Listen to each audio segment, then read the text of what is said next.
Okay dear students and viewers, रूस भारत का old love है।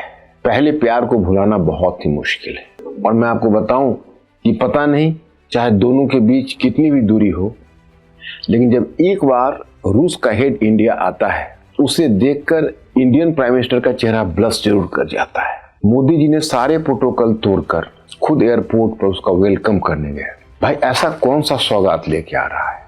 अभी जो सौगात लेके आ रहा है वो तो है अपने आप में हमारे सामने।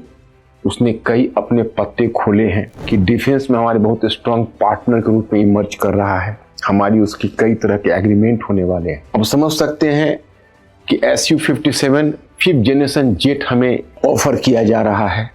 S-400 के अलावा S-500 जो से कहीं ज्यादा इफेक्टिव है वो हमें ऑफर किया जा रहा है। ये अपने आप में बहुत बड़ा अचीवमेंट है। इतना ही नहीं, रूस और भारत के बीच अनइवन ट्रेड है तो लगभग $70 बिलियन का ट्रेड, लेकिन हम मुख्यतः उसमें आप मानकर चलिए तो $5 बिलियन हम उनको एक्सपोर्ट करते होंगे। बाकी हम सब कुछ इंपोर्ट करते हैं, जो कि ऑयल का हमारा इंपोर्टर है। हम ऑयल के इंपोर्टर हैं, वो ऑयल का एक्सपोर्टर है।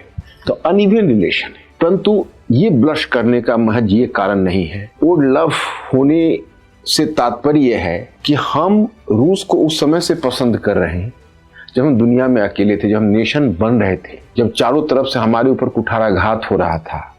कश्मीर के मुद्दे पर हम यूएनओ में किनारे हो गए थे।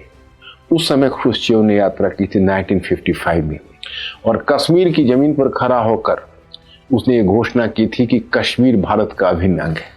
1955 के बाद कश्मीर के मुद्दे पर हमारे पक्ष से वीटो लगाना शुरू किया, और 1971 में इंडो बांग्लादेश वॉर में तो उसने हद कर दी।